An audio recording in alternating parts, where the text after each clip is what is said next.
ආයිබෝන් යාළුවනේ අපේ දේ කියන YouTube channel එකට ඔයාලා සාදරයෙන් පිළිගන්නවා. මේ ඉන්නේ දවස් 50ක් වගේ වෙච්ච පැටව දෙන්නේ.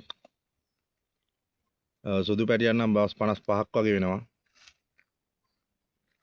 අනිත් පැටියට දවස් 50 ජේසි පැටියට. එතකොට ඔයාලට කිව්වා මම ඉස්සෙල්ලා වීඩියෝ එකේ මේ පැටියගේ කිති අරින්නේ කොහොමද? පැටියෙක් කොහොමද අදාගන්නේ කියලා. Subscribe.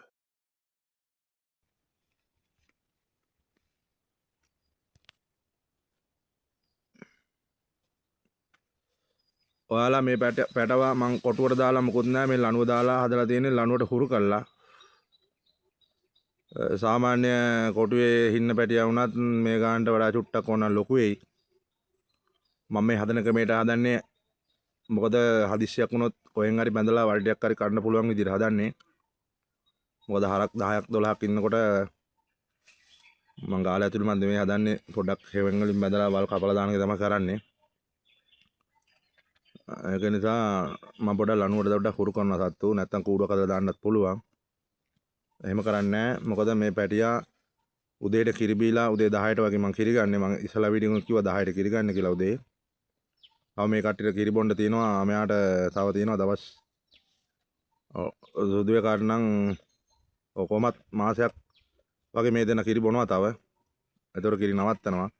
දැන් කැට කෑමත් කනවා, වලුත් කනවා. අම්මගේ පුන්නක් වුණ බොනවා. ගොඩක් දේවල් කරනවා. එතකොට උදේ මං කිරි අරගෙන මේ කට්ටියට ව්‍යායාම කරන්න වෙලාවක් දීලා තියෙන්නේ. සෙල්ලම් කරන්න. පැය කමාරක් වගේ කාලයක් දීලා තියෙන්නේ. ඒ අතරෙත් ඇවිල්ලා අර මේ පොඩ උරනවා. මේ පැටියගේ යාළුවනේ මං කිව්වා ඉස්සෙල්ලා වීඩියෝ එකේ කිති අයින් කරන්නේ කොහොමද කියලා කිති අයින් කරලා සතෙක් කිති අයින් කරලා හදාගන්නේ කොහොමද කියලා. මේ වගේ පොඩි පැටියා කාලේ ඉඳන් කරන්න ඕන ඔයාලා. මෙහෙම ඇවිල්ලා පැටියා චුට්ටක් අතක ඉන්නවා මෙහෙම. පැටියාගේ අතක ඉන්නවම. මේක හොඳටම කිති අයින් කළා නෑ තාම. දැන් මේ පටන් ගත්තා විතරයි දවස් දෙකක් මං කරේ. ඒකල එමීට මෙහෙම යනවා. ඔහොම ගිහිල්ලා උරුල්ල පොඩ්ඩක් අල්ලනවා ඔහොම ASCII. එතකොට මේක හරියනවා. මාසයක් දෙකක් කරනකොට නිකම්ම ඔටෝම හරියනවා මේ දේ. හරියට යාළුවනේ මේ සත්තුන්ට මේ පැටවුන්ට හරියටම මාස 18න් AI එකට එනවා. මගේ ළඟ ඉන්න ඕන පැටියෙක් මාස 18න් AI එකට එනවා. AI කරලත් තියෙනවා මං මේ කට්ටිය නම් සුවර්ම තමයි. මාස 18 එනකොට මාස 18න් ආවට මම පළවෙනි ෂොට් එකට විදින්නේ නැහැ. දෙවෙනි එකත් අතාරිනවා. තුන්වෙනි එක තමයි කරන්නේ. තුන්වෙනි එකට තමයි සතාගේ හොඳටම ලකුණු පෙන්වන්නේ. එතකොට පැටියත් තව ටිකක් හැදිලා ඉවරයි. ඒ කියන්නේ එතන මාසයක් වගේ මාසෙකමාරක් වගේ කාලයක් තියෙනවා. එයාට හැදෙන්න. එතකොට යාළුවනේ මේ පට්ටි ලකුණු ඉවර වුණා කියලා දැනගන්නේ යාළුවනේ මේ සතාගෙන් එනවා ලේ බින්දුව. ලේ ටිකක් එනවා. එතකොට විද්දට වැඩක් නැහැ ගෙනල්ලා දොස්තර මහතුන් එන්න කියලා විද්දට වැඩක් නැහැ. පට්ටි ලකුණු ඉවරයි. සතා පට්ටියට කෑ ගහලා පැය 6-7ක් අතෑරලා තමයි විදින්නේ. අතර මැද්දේදී. ඒකල යාළුවනේ මේ සතා මාස 2-3ක් මාසෙකුත් ඇති හරියට කරනවා නම් මාස 2-3ක් තනි ගහේ තියලා කණ්ඩ ළඟට දෙනවා. කිසිම අවස්ථාවක ලියන්නේ නැහැ. ගාල වලින් කට්ටිය නම් අවුලක් නැහැ. මම මේ කියන්නේ නිදල්ලේ හදන කට්ටියට සාමාන්‍ය දිගිල්ලේ දාන කට්ටියට. එතකොට මාස එකමාරෙන් වාට තේරෙනවා මේ සතාගේ ඔටෝ වෙනදා වල් කිලෝ 50ක් වල් කිලෝ 20ක් 10ක් 15ක් දෙන සතා වෙනදා. එතකොට වල් කිලෝ 10න් 15න් බඩ පිරෙනවා ටක් ගාලා පොඩි වල් ප්‍රමාණයක් දුන්නා. අනිත් එක මාස දෙක යනකොට පොඩ්ඩක් බුරුලේ රැල්ලක් වැටෙනවා පිටිපස්සේ. කුළුඳුලේ සතුකු. එහෙම නෙමෙයි පැටව දාපු සත්තුන් එහෙම රැලි වැටෙන්නේ නැහැ. පැටව දාන්න කිට්ටුව තමයි බුරුල බාන්නේ. මේ කට්ටියක පොඩි රැල්ලක් වැටෙනවා. එතකොට ලියලා පොඩ්ඩක් කන්න දුන්නත් කමන්නේ. මොකද තනකොළ හදලා තියෙනවා නම් හෙවන්න වල බැඳලා කපල් දානවා නම් හොඳයි. දැන් මේ කට්ටියට ව්‍යායාම ඔක්කොම දීලා තියෙන්නේ යන්න එන්න කඳු පල්ලන් දුවන්න. ඔක්කොම දීලා තියෙන්නේ කූඩුවේ ඉන්න සතාට වඩා පොඩ්ඩක් ක්වික් මේ සතා.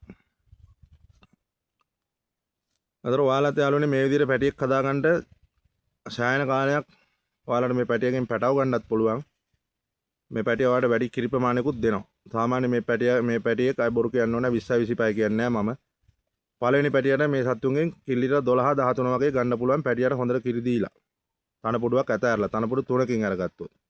උදේයි හවසයි දෙකම. එතකොට තුන්වෙනි පැටිය දානකොට යාළුවනේ කිරි ලීටර 16 17 ඒක ඔයා සත්කාර කරනවා නම් ඔය දේ සිද්ධ වෙනවා. පැටියට සතර කණ්ඩ දෙන කනුව ඒ දේ සිද්ධ වෙයි. කිරි ලීටර 16 17 18 ඔහොම ගන්න පුළුවන් පැටියට තනපොඩුවක් ඇත ඇරලා තුන්වෙනි පැටියට. දෙවෙනි පැටියගේ 15 වගේ තියෙනවා. එතකොට යාළුවෝ වෙන කියන දෙන්න මේ දෙන්නම එක යාළුවන්ගේ බැඳලා තියෙන්නේ. මේ අතු ටිකක් දැම්මේ මේ ගිනි සීරියා මේ කට්ටියට වැඩිය දෙන්නේ නැහැ මම බඩ යන සීන් එකේ ඉඳලා. මම ඉස්සලා වීඩියෝ එකේ කිව්වා ගිනි සීරියා අතු දවසට 10යි. මේ කට්ටියට අත්තක් දෙකක් තිබ්බට කමන්නේ නැහැ. ගිනි සීරියා කියන එක අත්‍යවශ්‍යයි. මේ ආසාවෙන් කනවා මේ කට්ටිය. එතකොට මේ සත්තු හුරු කරන්න ඕන හැම කෑමක්ම කන්න. එතකොට ඔයාලට කෑම සපයන්න ලේසි. ලේසි කියන්නේ දැන් ගිනි සීරියා දෙන්නෙම නැතුව ගිනි සීරියා කන්නෙම නැතුනොත් ලොකු නියගයක් එහෙම ආවොත් අම්බ කට්ටක් කන්න වෙනවා. මොකද කොටුවේ තියෙන තනකොළ ටික වගා කරගත්ත තනකොළ ටිකත් ඉවරනොත් අමාරු. එතකොට හැම කෑමක්ම කෑවොත් කවලමට දෙනකොට ඔක්කොගෙම දීලා බඩ පුරව ගන්න පුළුවන්. මම ඒකයි කියන්නේ ගිනි සීරියා කියන්නේ අත්‍යවශ්‍ය දෙයක්. මොකද ගිනි සීරියා දුන්නොත් මේ සත්තු ප්‍රිය කරනත් නිසා මේකේ පොඩි ගුණයකුත් තියෙනවා. ගිනි සීරියා අතු 10ක් අනිවාර්යයෙන්ම දෙන්න ඕන කිරි ගන්න ලොකු සතෙකුට. මම ඉස්සෙල්ලා වීඩියෝ එකේ කිව්වා ඒකට කට්ටිය කමෙන්ට් දාලා තිබ්බා බඩ යනවා කියලා. ගිනි සීරියා කිලෝ 50කට අතරියෝ කොහමත් බඩ යනවා. කොහමත් ඔය බඩ යන සීන් එක තියෙනවා ගාල් ඇතුලේ ඉන්න සත්තුන්ට. මොකද ඒ කට්ටියට පීටි හම්බෙන්නේ නැහැ. ව්‍යායාම කරන්නේ නැහැ. ඇවිදින්නේ නැහැ. ලෙඩ්ඩු වගේ තමයි ගාල් ඇතුලේ ඉන්නේ. නැගිටිනවා කිරි ටික දෙනවා ආය බුදියා ගන්නවා. වල් ටික කනවා ආය බුදියා ගන්නවා. එහෙම වුණොත් අපිටත් අමාරුයි. පොඩ්ඩක් එළියට හරි එන්න ඕන හුලම් පොඩ්ඩක් හරි වදින්න. ඒ වගේ තමයි මේ සත්තු. ඔයාලත් යාළුවනේ මේ වගේ පැටියෙක් හදාගෙන ඉන්ජෙක්ෂන් එකක් දාලා ඔයාලා දාන්න එපා පීසියන් ඉන්ජෙක්ෂන් ලොකු සත්තුන්ගේ බේත් දාන්න එපා. කුළුඳුලේ සත්තුන්ට තුන්වෙනි පැටියා වගේ ඉන්න සතෙකුට තමයි හම්බෙන්න තුන්වෙනි පැටියා වගේ දාපු සතෙකුට තමයි මේ වගේ ලොකු බේත් එකක් දාන්නේ. නැතුව නිකන් දාන්නේ නැහැ. පොඩි කුළුඳුලේ සත්තුන්ට දාන්නේ නැහැ මේ වගේ බේත්. නෝමල් බේත් එකක් තමයි දාන්නේ. මේ ජේසි බේත් එක නම් අවුලක් නැහැ. මේ ජේසි පැටියා පොඩි ටිකක්. එහෙනම් යාළුවනේ මම මේ වීඩියෝ එකෙන් නතර වෙනවා. ඔයාලට ඊළඟ වීඩියෝ එකේ මම ඊළඟ වීඩියෝ එක කියන්නම් හොඳ වීඩියෝ එකක්. බුරුලට බේත් දාන වීඩියෝ එක. බුරුල් ප්‍රදායට. ඉන්ජෙක්ෂන් එකයි ඔක්කොම ගෙනලා මම මේ වීඩියෝ එක දාන්නම් ඔයාලට. එහෙනම් යාළුවනේ මම නතර වෙනවා.